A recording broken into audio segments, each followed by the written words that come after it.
if you want to buy a freehold landed property in Malaysia as a foreigner, there is a strict 5-step legal sequence you must follow. If you mix up step 2 and step 4, which is what most foreign buyers do, your contract is void. Let's break it down. Selamat datang. I'm Brian, 10 years foreign in Malaysia, researching the property maze for myself, sharing what I find, one episode at a time. Picture this. You found the property, your offer was accepted, the sale and purchase agreement is signed, the deposit is paid, and now you wait. Not days, weeks, sometimes 3 months for a single signature from the state government. It's called state consent. Every foreign buyer in Malaysia needs it. And here's the part that should make you sit up. One small detail on your application decides whether you wait 8 weeks or 20. Let me show you what's really happening behind that delay and how to make it move. First, what you're actually waiting for. The wait has a name. Section 433B of the National Land Code. Here's what it says in plain English. Any foreign buyer who wants to acquire property in Malaysia must first get written approval from the state authority, the government of the state where the property sits, not the federal government, the state. And that's the key. Malaysia has 13 states, and each one runs its own consent process, its own forms, its own fees, its own timeline. Why does this law exist?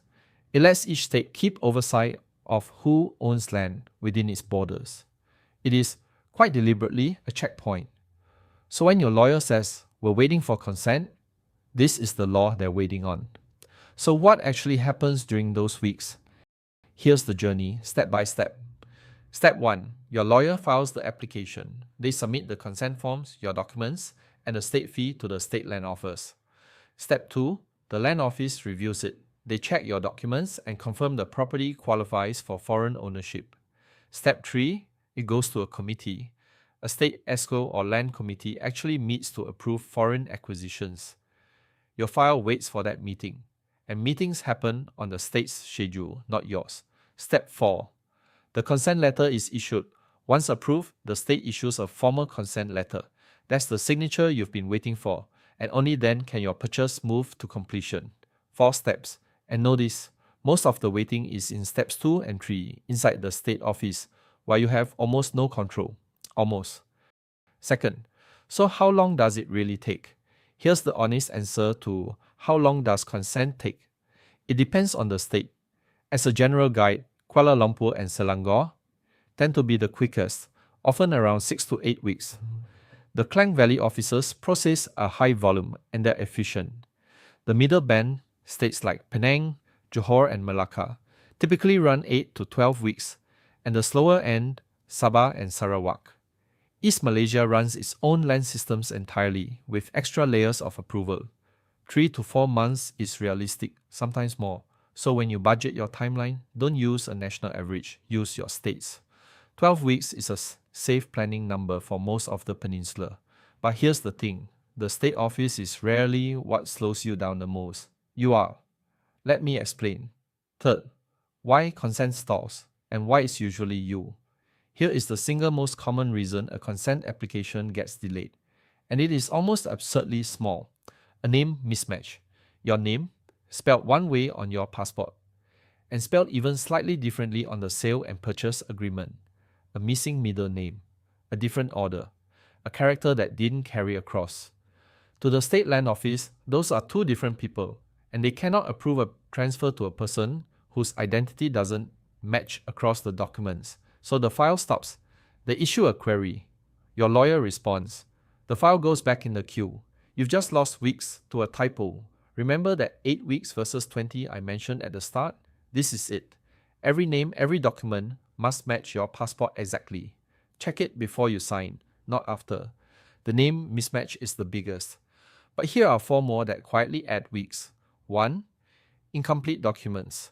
A missing certified copy, an unsigned form. The file can't even start. 2. A slow or inexperienced lawyer. Foreign consent is a specialist task. A lawyer who rarely handles it will be slower at every step. 3. Paying the state fee late. The clock often doesn't start until the fee is in. Pay it the moment you're asked. 4. Buying near a state minimum or a restricted title. If the office has to scrutinize whether the property even qualifies, that's extra review time. None of these are the state being difficult. They're all preventable. Fourth, the fees nobody quotes you, and I'll be doing it now. State consent comes with a fee, and most buyers are never quoted it up front. Budget for it. Across most states, the consent fee runs somewhere between 10,000 and 30,000 ringgit. It varies by state and sometimes by property value. Sabah and Sarawak tend to sit at the higher end. More approval layers, higher costs. And then there's Johor. From July 2025, Johor changed its rules. A foreign buyer there now pays an approval fee of 3% of the purchase price, or 30,000 ringgit, whichever is higher. On a 1 million ringgit property, that's 30,000. On a 3 million ringgit one, 90,000. The lesson? Never assume the consent fee is small change. Ask your lawyer for the exact figure in your state before you sign. Fifth, two things that can go wrong. First, can consent actually be refused? Yes. The decision sits at the absolute discretion of the state authority. It is rare for a straightforward residential purchase that meets every rule, but it is possible. The usual reasons: the property is a restricted title, it sits below the state minimum, or is a category foreigners simply can't own, like Malay reserved land. We covered those red lines back in episode 1. The protection is simple. Your sale and purchase agreement should make consent a condition precedent. Plain meaning, if consent is refused, the deal is unwound and your deposit is returned. Make sure that clause is in there. That is your safety net. Now the second thing, and this one is far more dangerous than a refusal, the deadline trap. A normal Malaysian sale gives the buyer about 3 months to complete, plus a 1-month extension, 3 plus 1. Here's the trap. If your sale and purchase agreement starts that completion clock on the date you sign, but consent takes 12 weeks to arrive, then your completion deadline can expire while you're still waiting for the state. You're now in breach, through no fault of your own, and a buyer in breach can lose the deposit or the property. The fix is one clause. Your completion period must start only when consent is granted, not when the agreement is signed. Consent must be the condition precedent and the clock must run from it. This is not a detail to leave to chance. Before you sign, ask your lawyer one question. Does my completion period start from consent? If the answer isn't a clear yes, fix it. 6. How to make it move faster.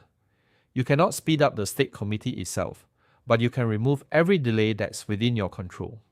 3 things. 1. Get your documents perfect before you sign.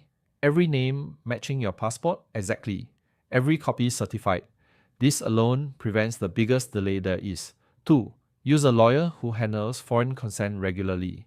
Ask them directly. How many foreign buyer applications did you file last year? Experience here is measured in speed. 3. Pay the state fee the instant it's requested.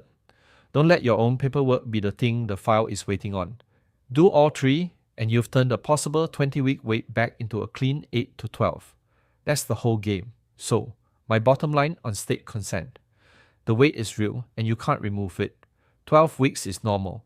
Budget for it and never let your completion deadline depend on it. But the difference between a smooth wait and a painful one is almost entirely in your hands, in documents that match and a clause that protects you. Get those 2 right, and consent becomes a formality, not a fear.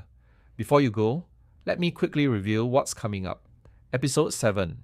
The 7 most expensive mistakes foreigners make buying property in Malaysia. The overhang corridors that quietly trap your money, the agent who's secretly working for the other side, and the single mistake that costs more than all the others combined. If you're buying in Malaysia, episode 7 might save you a very expensive lesson. Subscribe so it reaches you. And tell me in the comments which state you're buying in. I'll tell you what timeline to expect. Stay curious. Stay careful. Brian out. See you in the next video.